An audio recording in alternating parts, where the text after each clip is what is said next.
This week we've been reviewing the basic right-angled trigonometry that you would have studied in high school. It's important that we understand this really well because we're going to build on this as we move forward through this unit and look at some more difficult cases that you wouldn't have studied before.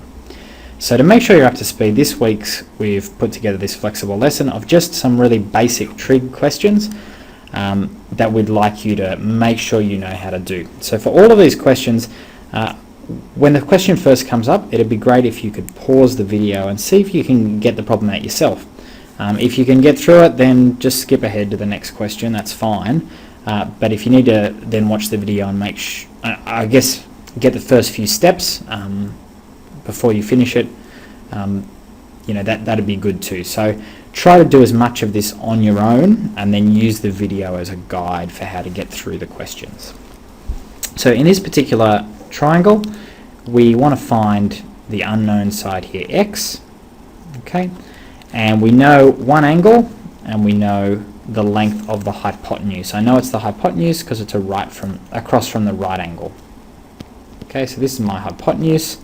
This side, we talk about it in relation to this angle that we're given. From the angle that we're given, this side is the adjacent side.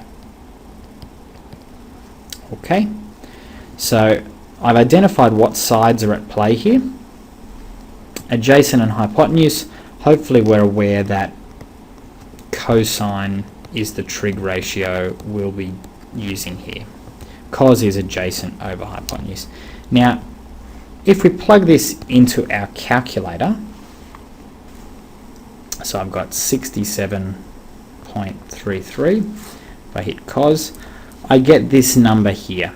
Okay, it's equal to 0.385-ish. It's obviously, I've got a round, it goes to a lot of decimal places, okay?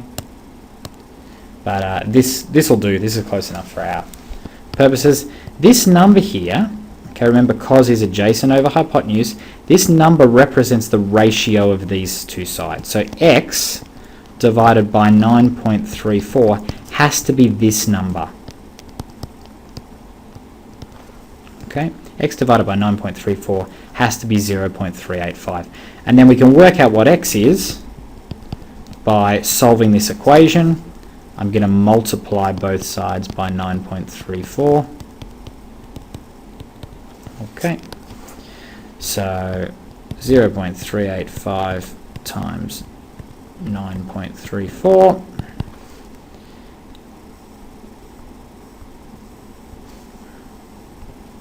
And I get, let's round it to the nearest decimal place, I'm going to get 3.6 as my value for x in this problem.